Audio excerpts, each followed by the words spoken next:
దమయంతీదేవి యొక్క సౌందర్యం సుప్రసిద్ధమే. ఎందుకంటే దేవతలు సైతం ఎగబడినటువంటి సౌందర్యం అది. మామూలుగా ఎగబడ్డం కాదు, వాడు స్వయంవరానికి వచ్చి చివరికి మోజుపడి అసలు పెళ్లి కొడుకు దగ్గరికి వెళ్ళి నువ్వు ప్రేమించిన అమ్మాయిని మమ్మల్ని పెళ్లి చేసుకోమని చెప్పబోయా అనేవాడే దురాగతానికి సిద్ధపడ్డారు అంటే ఎంత మోజులో ఉన్నారో మీరు ఆలోచించండి. అంత సౌందర్యం వాడిది. అహల్య, దమయంతి, ద్రౌపది వీరి యొక్క అపురూపమైన సౌందర్యాలే కొంతమందిని కంగారు పెట్టేసే ఆయా కాలాల్లో. అందుకని ఆ దమయంతిని బ్రహ్మ సృష్టి అంటాం కదా, అంతా మనం ఎలా తయారు చేశారు. ఇప్పుడు ఇవాళ కూడా ఆధునికమైన చలనచిత్రాల్లో కవులు నీ నడుము చూసా ఒక్కసారి ఆహా బ్రహ్మంత పిసినారి అన్నారు. అంటే ఆ అమ్మాయికి మిగిలిన అవయవాలన్నీ మంచి పుష్టిగా వంపుగా సొంపుగా అన్నీ పెట్టి నడుము ఒక్కటి సన్నగా పెట్టాడు. నడుము సన్నగా ఉంటుంది అనేది పూర్వం నుంచి అందరూ చెప్పిన మాటే. కానీ చంద్రబోస్ అనే కవి చాలా గొప్పగా చెప్పాడు, దాన్ని కొత్తగా చెప్పాడు, బ్రహ్మంత పిసినారి. ఎందుకంటే అంతకుముందు పైన చూశాడు బాగా పుష్టిగా ఉన్నతంగా కనపడింది. ఇంక వివరాల్లోకి వెడితే బాగుండదు, కానీ ఆ మాట ఉంది ఆ పాటలో. అక్కడి నుంచి కిందకు చూసేసరికి ఏమిటి ఒక్కసారి అంత ఉన్నతంగా హాయిగా పుష్టిగా పెట్టినవాడు ఎలా అయిపోయింది అంటే పిసినారి అయ్యాడు అనమాట ఇక్కడికి వచ్చేసరికి. అందుకని ఆ నడువు సన్నగా ఉందనే విషయాన్ని బ్రహ్మంత పిసినారి, బ్రహ్మకేం పిసిరి కట్టుతనం వచ్చింది, అక్కడేమో అలా పెట్టి ఇక్కడ ఇలా పెట్టాడు అని ఎంత చమత్కారంగా చెప్పాడండి. దీన్ని ఉక్తి చమత్కారం అంటారు. అలాగ దమయంతి అనేటువంటి సౌందర్యవతిని తయారు చేయడానికి వాడిన పదార్థాలు ఏమిటి? రా మెటీరియల్, ముడిసరుకు. ఆ ముడిసరుకు యొక్క గొప్పతనాన్ని బట్టే కదా మరి వస్తూ ఉంటుంది, అసలు మూలం అదే కదా. దాన్ని శ్రీహర్షుడు ఎంత అందంగా చెప్పాడు అంటే, హృతసారమివేందు మండలం దమయంతి వదనాయ వేధస. హృతసారమివేందు మండలం దమయంతి వదనాయ వేధస. కృతమధ్యబిలం విలోక్యతే, కృతమధ్యబిలం విలోక్యతే ధృతగంభీర ఖనీ ఖనీలిమా. ఈ ఖని ఖని లాంటి మాటలు చూసేసరికి అమ్మో ఈ కావ్యం కష్టం, మనకి ఇదే అజ్ఞానం. కాస్త రెండు కఠిన పదాలు కనపడగానే అదేదో పాషాణం అనుకుంటే ఎలాగండి? ఎంత ఉక్తి చమత్కారం. ఖని ఖనీలిమ. ఆకాశంలో గని ఏర్పడింది. ఖని అంటే గని. ఖనీలిమ ఆకాశం అంత నల్లగా ఉండే గని. ఆ గనిలో మళ్ళీ నల్లని చీకటి, గనిలో చీకటే కదా మరి బొగ్గుబావి అంటాం, అందులో గని చీకటే ఉంటుంది. అందుకే విద్యుత్ లేకపోతే బొగ్గుబావిలో కార్మికులు ఇరుక్కుపోతారు. అలా ఆకాశంలో కూడా ఒక లోతైన గని ఏర్పడింది. అది ఆకాశంలో ఉండే నీలము నలుపు అంతా తనలోకి చేర్చేసుకుంది, ఏదో బ్లాక్ హోల్ లాగా. ఎందుకు వచ్చింది ఈ గని? ఎక్కడ ఏర్పడిందిట? చంద్రుల్లో ఏర్పడింది. అది కవి ఊహ. చంద్రుల్లో గొయ్యి ఎందుకు ఏర్పడుతుందంటే అంటే మత్స అన్నమాట.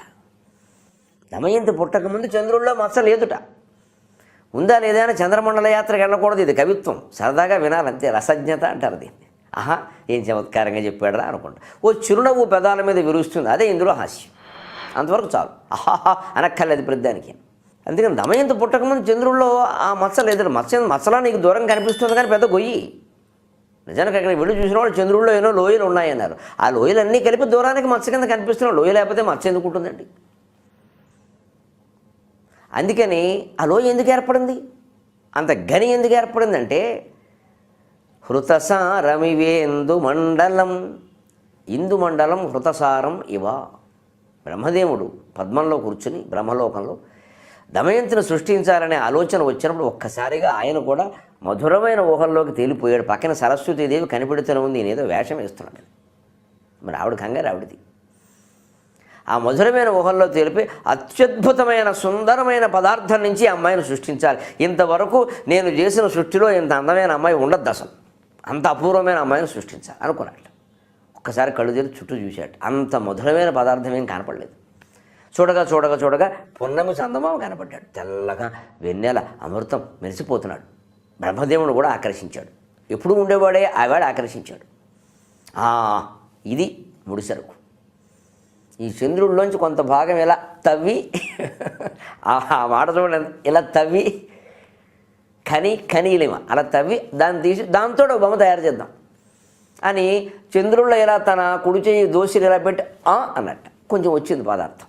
మరి బ్రహ్మదేవుడు చెయ్యది. మనబోటిగాడి చెయ్యకే శుభ్రంగా రాజకీయ నాయకులకు మనకు మన బోటి వాళ్ళు ఎవరన్నా మన నాయకులు చేయబడితే 100 కోట్లు 1000 కోట్లు వచ్చేస్తున్నాయి. మరి బ్రహ్మదేవుడు చేయబడితే ఎంత వస్తుంది? ఓ చంద్రమండలం వస్తుంది, సగం వస్తుంది. అందుకని ఆయన చెయ్యట పెట్టి ఇలా తవ్వేట. ఆ తవ్విన పదార్థంతో ఆ వెన్నెల అమృతం, ఆ సుధ దాంతో తయారు చేసేసేట దమయంతి. అంచేత చంద్రమండలం అప్పటి నుంచి హృత సారం, హరింపబడిన సారము కలిగినది. చంద్రమండలంలో ఉంటే వెన్నెల అమృతము సుధ ఎవరో హరించారు. అప్పటి నుంచి చంద్రుడిలో ఓ గొయ్యి ఏర్పడింది, ఓ లోయ ఏర్పడింది. అదే మీకు మచ్చలా కనపడుతుంది. ఎందుకు చేశారు? ఎవరు చేశారు ఈ పని? దమయంతి వదనాయ వేధస. వేధాహ అంటే బ్రహ్మ, వేధాహ వేధసో వేధస, వేధస వేధోభ్యాం వేధోభి అంటే బ్రహ్మదేవుని చేత తవ్వబడింది ఈ గొయ్యి. ఎందుకు? దమయంతి వదనాయ, దమయంతి ముఖం తయారు చేయడానికి. మళ్ళీ మిగిలిన అవయవాలకి వేరే వేరే, మళ్ళీ వేరే ఎక్కడో రకరకాల సుందర పదార్థాల నుంచి రకరకాల ముడిచెరుకులు పట్టుకొచ్చి ఇక్కడ అసెంబ్లింగ్ చేస్తారన్నమాట బ్రహ్మదేవుల వారు. మళ్ళీ నడుము కోచోటి నుంచి, కాళ్ళ కోచోటి నుంచి, వేళ కోచోటి నుంచి. ముందు ముఖం కోసం ఆయన ఇలా చేశాడు. దమయంతి వదనాన్ని నిర్మాణం చేయడం కోసం బ్రహ్మదేవుడు చంద్రుడిలో ఒక గొయ్యి తవ్వాడు. కృతమధ్య బిలం విలోక్యతే, అందువల్లనే ఆ ఇందు మండలం కృతమధ్య బిలం, దాని లోపల ఒక పెద్ద గొయ్యి ఏర్పడింది. విలోక్యతే కనపడుతుంది కదా. ఎప్పుడు కవిత్వంలో గొప్ప విషయం అండి. కవిత్వం ఎలా వస్తుంది? కొత్తగా కవిత్వం రాయాలి అనుకున్న వాళ్ళ కోసం చెబుతున్నాను. ఒక్క సూత్రం పెట్టుకొని మీరు కవులు అవుతారు, అభ్యంతరం ఏం లేదు. ప్రయత్నం చేయాలి బాగా.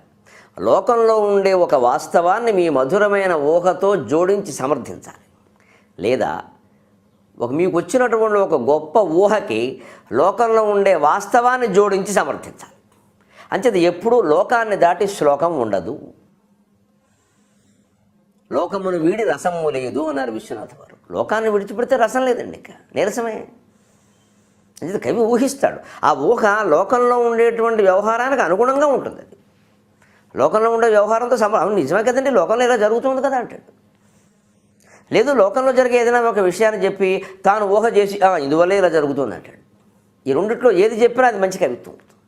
అలా అభ్యాసం చేయాలి తప్ప ఊరికే అడుగదుగో మేడ, మేడ పక్కన గోడ, గోడ కింద గోడ పక్కన దూడ, దూడ కింద పేడ, ఈ 4 డాలు చేస్తే కవిత్వం అది పేడ మిగిలించే వరకు. అమృతం లాంటి కవిత్వాన్ని ఎలా రాయాలంటే హృతసారమివేందు మండలం దమయంతి వదనాయ వేధస కృతమధ్య బలం బలం విలోక్యతే, కృతమధ్య బిలం విలోక్యతే ధృత గంభీర ఖనీ ఖనీలిమ. అప్పటి నుంచి చంద్రుల్లో ఒక మధ్యలో ఒక బిలం ఏర్పడింది. అది ధృత గంభీర ఖనీ. ఎందుకు ఆ బిలము అంటే ఈ దమయంతి వదనం కోసం ఈ అమృతాన్ని వెన్నెలని తవ్వేగా ఏర్పడిన ఖని, ఒక గని. గంభీరమైన ఖని అంటే బాగా లోతైన గని.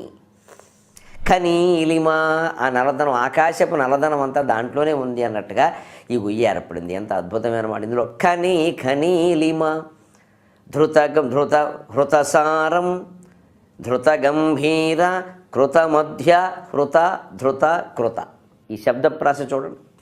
ఖనీ ఖనీలిమ, ఖనీ శబ్దం నుంచి ఖనీలిమ, ఇంకో లిమ చేర్చగానే ఖనీలిమ అని అర్థం. అనుప్రాస అంటారు. శబ్దానుప్రాసకి అర్థ గాంభీర్యాన్ని జోడించిన ఈ శ్లోకం ఎంత బాగుంటుంది. ఈ లెక్కని శ్రీహర్షుడిని ఐషధం అంతా ఎంత బాగుంటుంది. అవి చదువుకోద్దాం మనం.